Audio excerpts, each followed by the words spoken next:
Previsiones sobre lo que puede pasar nunca están de más, pero también la exageración sobre esas visiones apocalípticas pueden llevar a la pasividad. Un empresario es una persona de acción y si bien hay previsiones que se pueden dar porque hay argumentos válidos para que se den situaciones, lo más importante siempre es esperar lo mejor, pero prepararse para lo peor. ¿Cómo nos preparamos para lo peor? Bueno, una de las características que muchas empresas grandes como Spotify, la empresa sueca Spotify, exitosa en la distribución de música, ha hecho es pivotear. Pivotear, ¿qué significa? Significa una estrategia de cambio de modelo hacia un costado, un movimiento lateral, así como sería un karateka que en lugar de lanzarse hacia adelante en una situación comprometida, Spotify, visto como si fuera Netflix, visto de afuera, tenían todas las posibilidades para pasar muy bien esta situación y ganar mucho dinero. Netflix lo hizo. Spotify tenía un problema y es de que la mayoría de sus escuchas son gratuitos. Entonces, Spotify gana mucho dinero con la propaganda y la publicidad, pero la propaganda y la publicidad disminuyen en una época donde el mercado se ha ralentizado. Entonces, ahí estaba un problema. ¿Y cómo lo resolvió? Creadores de podcast, de contenido, que tienen derechos y más de 150.000 se han sumado. De pronto aparece un nuevo mercado paralelo que no contradice al modelo anterior, pero que lo complementa. Esos pasos lo han hecho otras compañías para asegurarse entonces en una situación difícil de que el modelo de negocios sobrevive. La táctica de pivotear entonces es una táctica de sobrevivencia. Y llevado a esto una pequeña empresita, ¿cómo se haría? Bueno, tomemos dos ejemplos.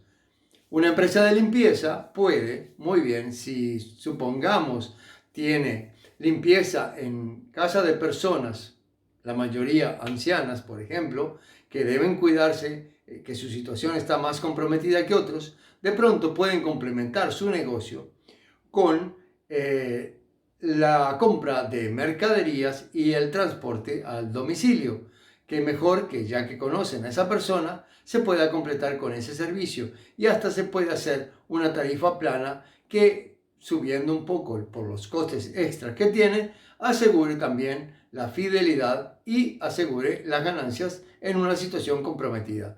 Un restaurante, sí, también un restaurante puede, ante la caída de la cantidad de visitantes, completar con takeaway y completar también con una tarifa plana que asegure que la persona puede elegir comer en el restaurante o que se lo lleven a la casa sin costo adicional. Pero eso sí, con una tarifa plana para mensual por una cantidad X de servicios y a un precio razonable.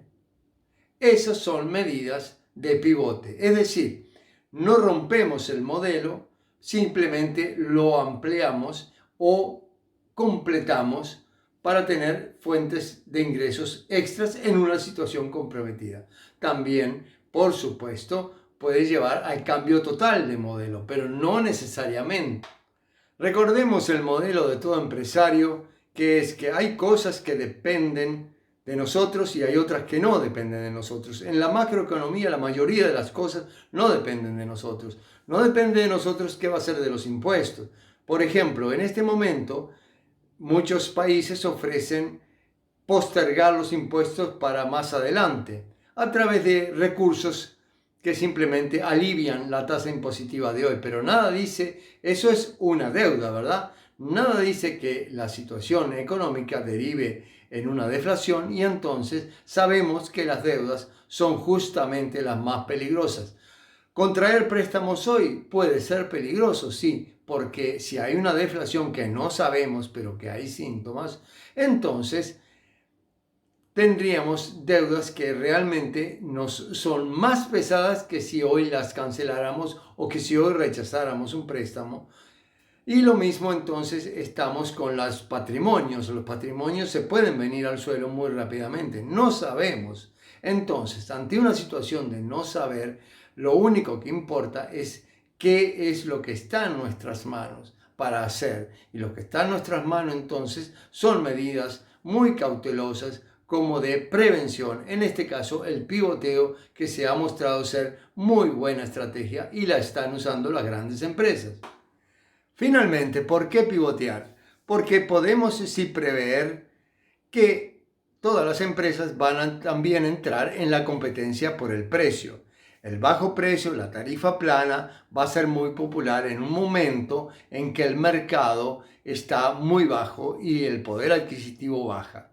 Pero el pivotear te puede dar un valor extra a los ojos del consumidor que te lleve a conservar un nivel de precios aceptable y no tener que reducirlo a niveles tan bajos que no tendrías rentabilidad. Entonces, desde el punto de vista de la rentabilidad, el pivotear, el completar con valor extra es una muy buena estrategia. Y con esto entonces espero haber dado alguna idea de las cosas que se pueden hacer. Si tienes dudas sobre si tu negocio es o no es pivoteable, pues te dejo la invitación para que me lo hagas saber y totalmente gratuita podemos conversar sobre este tema. También, por supuesto, todos los comentarios en YouTube pueden ayudar para compartir ideas sobre qué negocios pueden tener un pivot y cuáles no. Definitivamente creo que con un poquito de imaginación todos los negocios son pivoteables. Y entonces así nos vemos en el próximo capítulo. Te agradezco mucho por los comentarios, por los me gusta y porque te suscribas si aún no lo has hecho, porque esto sin ti no sería posible. Tú lo haces posible.